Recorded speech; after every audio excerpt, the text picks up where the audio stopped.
नीलमला हॉस्पिटलमध्ये भरती करून 3 दिवस झाले होते, पण तिला घरी जायचे होते. ती सारखी आईबाबांना एकच प्रश्न विचारत होती. डॉक्टर काका मला कधी घरी सोडणार आहेत? माझ्या अभ्यासाचे नुकसान होत आहे. 15 सप्टेंबरपासून माझी इंटरनल एक्झाम चालू होणार आहे. अजून मी तयारीसुद्धा केली नाही. हॉस्पिटलमध्ये भरती झाल्यापासून संजनासोबत सुद्धा खेळू शकत नाही. मला तिच्यासोबत खेळायची इच्छा झाली आहे.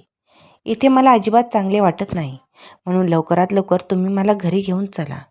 नीलमच्या ह्या प्रश्नाचे उत्तर तिच्या आईबाबांकडे नव्हते. आपल्या आईबाबांना शांत पाहून नीलम म्हणाली, आई संजना आली का? नाही बाळा, अजून 7 वाजायला 10 मिनिटे बाकी आहेत. ती तर 7 वाजता येते. तू आरामात नाश्ता कर. हो आई, नीलमने मोठ्या आत्मीयतेने आपल्या आईला उत्तर दिले. नीलम चंद्रपूरमध्ये CBSE बोर्डमध्ये 6वीमध्ये शिकत होती. ती आपली मैत्रीण संजनाबरोबर स्कूलमध्ये जायची. नीलम कधी संजनाच्या घरी जाऊन होमवर्क करायची, तर कधी संजना नीलमच्या घरी येऊन होमवर्क करायची. दोघींचा होमवर्क पूर्ण झाला की दोघी एकमेकींबरोबर खेळायच्या. त्या दिवशी इंग्रजीच्या टीचर प्रियांका मॅडम शिकत होत्या, तेव्हा त्यांची नजर नीलमवर गेली. ती शांतपणे मान खाली घालून बसली होती. त्यांना वाटले की नीलम कोणत्या तरी विचारत आहे, म्हणून त्यांनी नीलमला विचारले, काय झाले नीलम? प्रियांका मॅडमच्या ह्या प्रश्नाने नीलम दचकली आणि ती हळूवार आवाजात म्हणाली, काही नाही मॅडम, पोटात थोडं दुखत आहे. तेव्हा टीचर म्हणाली, तू अगोदर सांगायला हवे होतेस ना. थोडा वेळ थांब, मी तुझ्यासाठी औषधे मागून घेते. काही वेळानंतर तिच्या टीचरने तिच्यासाठी औषधे मागून घेतली. औषध घेतल्यानंतर नीलमला थोडे बरे वाटू लागले. दुपारी 1 वाजता स्कूल सुटल्यानंतर संजनाबरोबर ती घरी आली. घरी आल्याबरोबर तिने स्कूल बॅग एका बाजूला फेकून सोफ्यावर झोपी घेतली. तेव्हा तिची आई राधिका तिच्या डोक्यावर हात फिरवत म्हणाली, बाळा, कपडे बदलून घे आणि हातपाय धुवून घे. मग जेवण झाल्यानंतर आराम कर. मला भूक नाही आहे. आता काहीच खायची इच्छा नाही. नीलम म्हणाली, बाळा, थोडे खाऊन घे. आज मी तुझ्या आवडीचे जेवण बनवले आहे. आई, तुला सांगितले ना मला भूक नाही. प्लीज आई, हट्ट करू नकोस. माझ्या पोटामध्ये दुखत आहे, म्हणून मला काहीही खाण्याची इच्छा नाही. बाळा, तुझ्या पोटात जर दुखत होते तर तू स्कूलला जायला नको होतेस. बाबा येतच असतील. त्यांना सांगून तुझ्यासाठी औषध आणायला सांगते. औषध घेतल्यानंतर थोडा वेळ आराम मिळेल. आई, स्कूलमध्ये प्रियांका टीचरने मला औषध दिले. औषध घेतल्यानंतर थोडा वेळ आराम मिळाला होता, परंतु आता पुन्हा दुखू लागले आहे. आई, माझ्या पोटात काही दिवसापासून असे थोडे थोडे दुखत आहे. कधी कमी दुखते तर कधी अचानक एकदम जास्त दुखू लागते. नीलम आपले पोट दाबत आपल्या आईला सांगत होती. नीलमचे बोलणे चालू होते तेवढ्यात तिचे बाबा सुमित तिच्या जवळ येऊन उभे राहिले. हॅलो नीलम बाळा, कशी आहेस? हे बघ बाबा. नाव घेतल्याने बाबा आले सुद्धा. राधिका नीलमच्या केसावर हात फिरवत म्हणाले, हॅलो बाबा. नीलम हळू आवाजात आपल्या बाबांचे स्वागत करते. राधिका नीलमला काही झाले आहे का? ती आज खूपच सुस्त वाटत आहे. काळजी करण्यासारखे काही कारण नाही. तिच्या पोटामध्ये थोडे दुखत आहे. तेव्हा सुमितने नीलमला आपल्या मांडीवर बसवले आणि तिच्या कानाला पकडून तिचा नाक हलकू लागला. आपल्या बाबाच्या कृतीने नीलम हसू लागली. रात्री आपला होमवर्क पूर्ण करून ती ग्लासभर दूध पिऊन झोपी गेली. परंतु दुसऱ्या दिवशी सकाळी नीलम स्कूलला जायला उठली नाही. सकाळी राधिका तिला उठवण्याचा प्रयत्न करत होती, परंतु नीलम मात्र छताकडे एकटक बघत होती. तिचे डोळे उघडे होते, परंतु तिच्या डोळ्यातून येणारे अश्रू तिला काहीतरी त्रास होत आहे याची साक्ष देत होते. आई कधी तिच्याजवळ येऊन बसली हे नीलमला समजलेच नाही. राधिकाने प्रेमाने तिच्या डोक्यावरून हात फिरवत तिच्या चेहऱ्याकडे पाहिले. तेव्हा तिला खूपच परेशान वाटू लागली. तेव्हा राधिका म्हणाली, बाळा, आईला सांग ना तुला काय झाले आहे. होमवर्क केला नाहीस का? क्लास टीचर तुला ओरडते का? आई, अशी कोणती गोष्ट नाही. मी माझा होमवर्क नेहमीच पूर्ण करते, तेव्हा माझ्या क्लास टीचर मला ओरडण्याचा प्रश्नच येत नाही. नीलम अगदी हळू आवाजात आपल्या आईला सांगत होती. मग तुला काय त्रास आहे बाळा? आई, काही दिवसापासून माझ्या पोटामध्ये दुखत आहे आणि माझे पोट पहिल्यापेक्षा थोडे वाढले आहे. तेव्हा राधिकाने नीलमचा फ्रॉक वर करून तिच्या पोटाकडे नीट पाहिल्यानंतर असे जाणवले की तिचे पोट सुजले आहे. म्हणून राधिकाने ती गोष्ट आपल्या नवऱ्याला सांगितली. तेव्हा सुमित म्हणाला, ठीक आहे, आज आपण तिला डॉक्टरकडे घेऊन जाऊया. उगाच उशीर करून फायदा नाही. राधिका, तू नीलमला काहीतरी खायला दे, तोपर्यंत मी आंघोळ करून तयार होतो. बरोबर 11 वाजता सुमित आणि राधिका नीलमला घेऊन हॉस्पिटलमध्ये पोहोचले. त्यांनी नंबर घेतला आणि डॉक्टर चौधरींच्या केबिन बाहेर ते बसले. त्यांचा नंबर आल्यानंतर ते नीलमला आतमध्ये घेऊन गेले. मात्र राधिका बाहेरूनच बसून होती. डॉक्टर चौधरीने नीलमला खूप प्रश्न विचारले. त्यानंतर म्हणाले की अगोदर तुमच्या मुलीची सोनोग्राफी करूया. जेव्हा रिपोर्ट येतील त्यानुसार आपण तिच्यावर उपचार करूया. डॉक्टरांनी दिलेल्या चिठ्ठीत घेऊन ते दोघेही नीलमला सोनोग्राफी सेंटरला घेऊन आले. नीलमची तिथे सोनोग्राफी करण्यात आली, परंतु सोनोग्राफीचे रिपोर्ट 2 तासानंतर मिळणार होते. 2 तासानंतर पुन्हा ते डॉक्टरांकडे आले. तेव्हा मात्र त्याने नीलम आणि राधिकाला बाहेरच बसून ठेवले आणि सुमित एकटाच डॉक्टरांकडे गेला. नीलमचे सोनोग्राफीचे रिपोर्ट पाहून डॉक्टर चौधरी सुन्न झाले. ते रिपोर्ट पाहून त्या रिपोर्टवर त्यांचा विश्वास बसत नव्हता, म्हणून ते पुन्हा पुन्हा ते रिपोर्ट वाचत होते. त्यानंतर ते दबक्या आवाजात म्हणू लागले, मिस्टर सुमित, नीलम प्रेग्नेंट आहे. डॉक्टरांचे बोलणे ऐकताच सुमित अवाक झाला. तो जसा बसला होता तिथंच तो स्तब्ध झाला, जसे काही त्याने ऐकलेच नाही. तो डॉक्टर चौधरीकडे पाहतच राहिला, परंतु त्याला समोरचे काहीही दिसत नव्हते. त्याच्या डोळ्यासमोर अंधारी आली होती. तेव्हा डॉक्टर पुन्हा म्हणाले, मिस्टर सुमित, स्वतःला सांभाळा. तेव्हा घामाने ओलाचिंब झालेला सुमित डॉक्टरांच्या केबिनमधून बाहेर आला. सुमित बाहेर आल्याबरोबर राधिका त्याला विचारू लागली, रिपोर्ट पाहून डॉक्टर काय म्हणाले? तेव्हा तो अगदी हळू आवाजात जड अंतकरणाने म्हणाला, कळीसारखी माझी नाजूक मुलगी आई होणार आहे. त्यानंतर तो सोफ्यावर बसला. आता मात्र राधिका बेचैन झाली होती. सांगा ना, माझ्या मुलीला काय झाले आहे? तुम्ही नीट का काही नाही सांगत? राधिकाची अशी अवस्था पाहून सुमित म्हणू लागला, आपण घरी जाऊया, मग तुला मी सारे काही सांगतो. हॉस्पिटल घरापासून 2 किलोमीटरच्या अंतरावर होते. एवढ्या कमी अंतरामध्ये राधिकाच्या मनात अनेक विचार येऊन गेले. नको नको त्या शंका येऊ लागल्या. त्याने ती अजूनच परेशान झाली होती. घरी पोहोचल्यानंतर सुमितने नीलमला अंथरुणावर आराम करायला सांगितले. अंथरुणावर पडल्यावर नीलम म्हणाली, बाबा, डॉक्टर काका काय म्हणत होते? माझ्या पोटाचे दुखणे कधी कमी होईल? तुम्ही डॉक्टर काकांना सांगा ना की माझे दुखणे लवकरात लवकर बरे करा, नाहीतर संजना माझ्यापेक्षा चांगले मार्क्स मिळवेल. तेव्हा थरथरत्या हाताने सुमितने नीलमच्या डोक्यावर हात फिरवत तिला समजावले, बाळा, तू लवकरच बरी होशील. घाबरण्यासारखे कोणतेही कारण नाही. राधिका मात्र हॉलमध्ये बसून सुमितची वाट पाहत होती. सुमित बेडरूममध्ये नीलमला झोपून हॉलमध्ये आला. तेव्हा राधिका बेचैन होऊन सुमितला म्हणाली, डॉक्टर काय म्हणाले? काय झाले आहे माझ्या मुलीला? तेव्हा राधिकाचा हात पकडून आपल्या डोळ्यात पाणी आणत सुमित म्हणाला, मी कोणत्या तोंडाने आपल्या बरबादीची कहाणी सांगू? आपण पूर्णपणे बर्बाद झालो आहोत. राधिका, आपण कोणालाही तोंड दाखवण्याच्या लायकीचे राहिलो नाही. डॉक्टरांनी सांगितले आहे की नीलम 6 महिन्याची गर्भवती आहे. सुमितचे हे शब्द ऐकताच राधिकाला चक्कर आली आणि ती तिथेच बेशुद्ध होऊन पडली. सुमित राधिकाच्या तोंडावर पाणी मारून तिला शुद्धीवर आणण्याचा प्रयत्न करत होता. तो सारखा म्हणत होता, उठ राधिका, स्वतःला सांभाळ, नाहीतर नीलमचे काय होईल? शेवटी काही वेळाने राधिकाला शुद्ध आली. मग ती सुमितला मिठी मारून जोरजोरात रडू लागली. आता दोघी नवरा बायकोंना समजत नव्हती की हे सर्व काय झाले आणि कसे झाले. नीलमबरोबर असे चुकीचे काम कोणी केले असेल?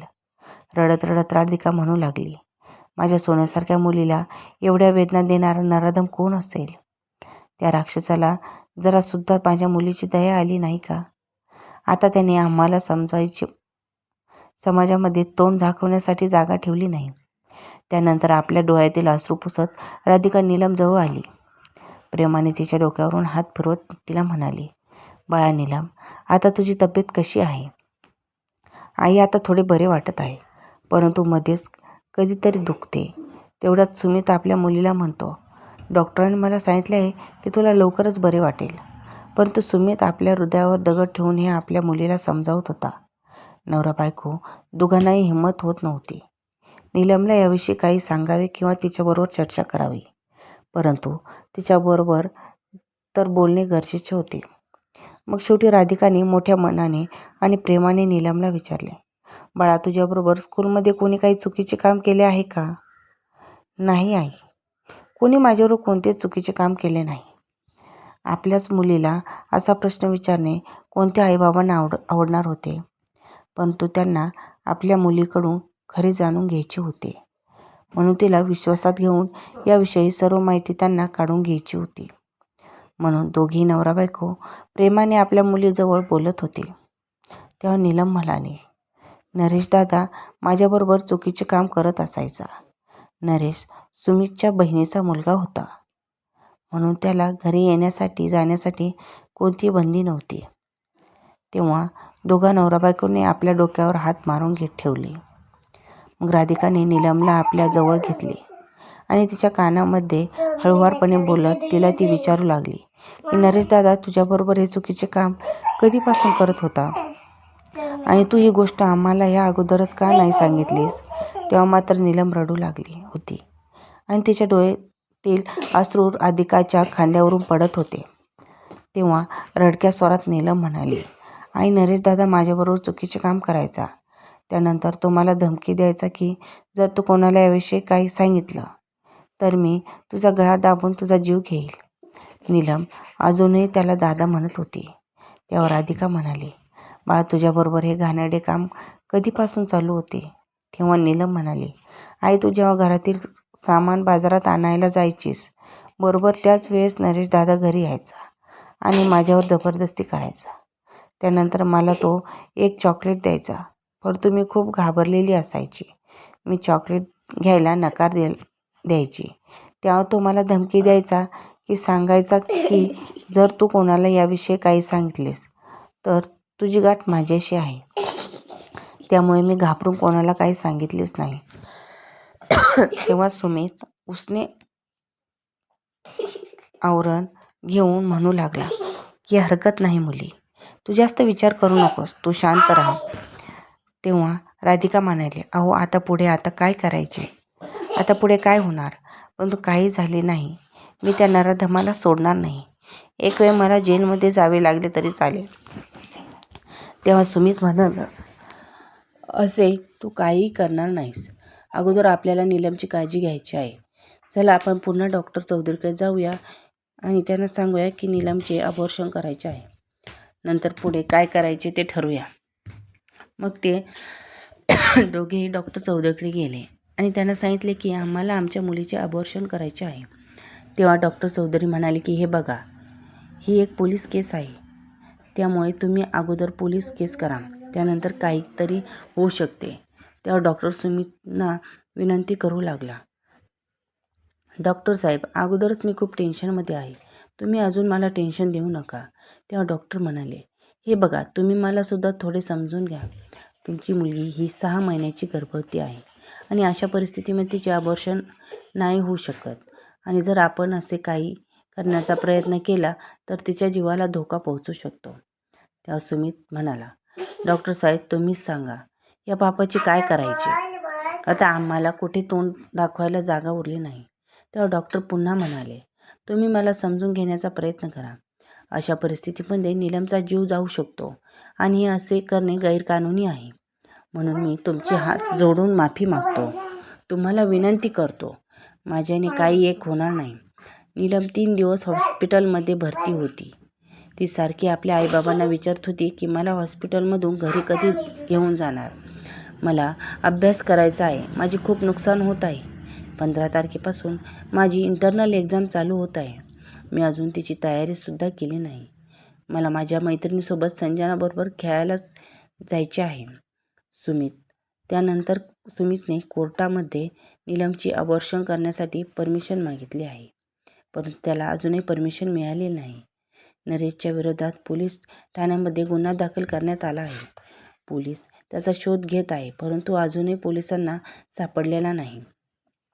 त्यांच्या मित्रांना किंवा त्यांच्या घरच्यांना फोन येईल आणि त्यानुसार सापळा रचून आपल्याला नरेश पकडता येईल या आशेवर आता पोलीस आहेत.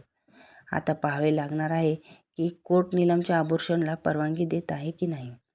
त्यासाठी कोर्ट डॉक्टरांचे रिपोर्ट मागून घेणार आहेत की की गर्भपात करून 12 वर्षाच्या मुलीला कोणते नुकसान तर पोहोचणार नाही ना.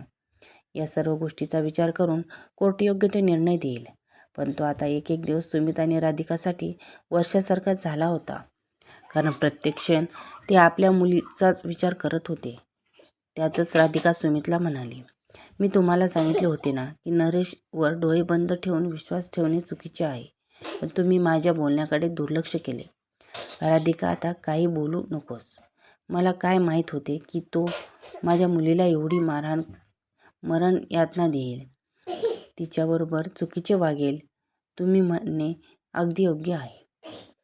पण जर आपण त्याच वेळी नरेशवर लक्ष ठेवले असते तर आज हा दिवस आपल्याला पाहायला मिळाला नसता. परंतु एक दीर्घ श्वास घेऊन सुमित पुन्हा म्हणू लागला, ठीक आहे, चूक माझी होती, पण चुकी तुझी सुद्धा आहे. नीलमला प्रेग्नेंट होऊन आता 6 महिने झाले आहेत. परंतु 6 महिन्यात तुला एकदाही असे जाणवले नाही की आपल्या मुलीचे वागणे, आपल्या मुलीची तब्येत कशी आहे. तुला मुलीकडे नीट लक्ष ठेवता येत नाही. तू तिला एकटीला घरी सोडून बाजारात निघून जायचीस. तुला वेळोवेळी नीलमबरोबर बोलायला हवे होतेस. तू तिची आई ह्या नात्याने आणि तिची मैत्रीण ह्या नात्याने तिच्याकडून तिच्या सर्व गोष्टी समजून घेणे ही तुझी जबाबदारी होती.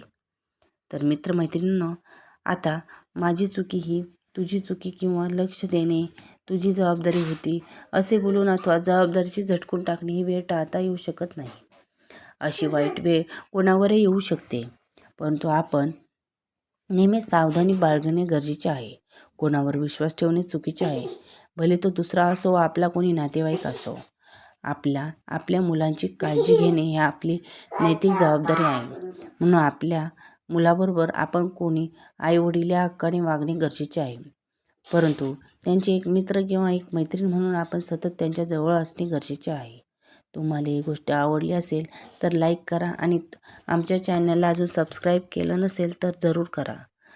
परत भेटू अशाच नव्या कथांसोबत. थँक्यू. धन्यवाद.